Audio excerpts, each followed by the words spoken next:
went through these past few days. I really struggle describing it because I don't really think earthly words can at all capture the divinity that we experience. And so I'll try. So for me, I think I really just learned the boundary line where I end and where God begins. And I learned that that is so much closer to me than I'd ever presumed. No weapon formed against me shall remain. I will rejoice. Okay, this is like my analogy that I made up. Like say that I'm like a robot runner, and I can either run on the power that I get from the battery, which is me, you know, it's totally, completely encapsulated in myself, or I can be plugged into a wall. And then the power can just come without end.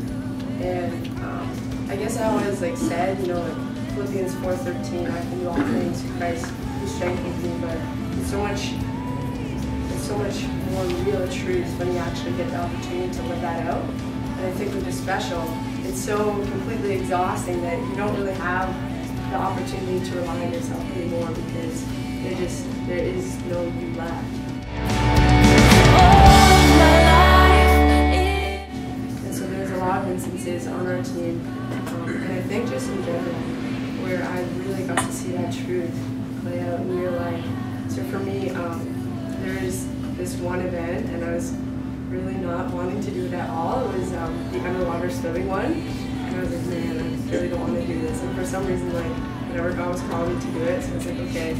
So I get down there, and I'm like, oh, I don't want to do this at all. I don't want to do this. So I just got on the phone and came out, I just surrendered to you, and took a breath and started going.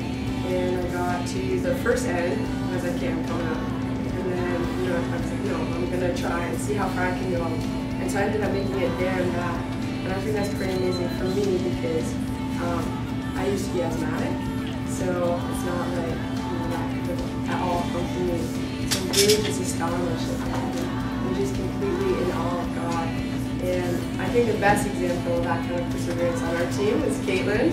And she probably didn't point it out, but she, for all that don't know, she had two herniated discs in her back, and it was like every single step was, I need Jesus in this. You know, even laying down to go to sleep is like, Jesus, I need you because I'm hurting. So it was just completely amazing, and just seeing her on that hill climb, it was, I'm gonna talk about it, but it was amazing. So praise Jesus.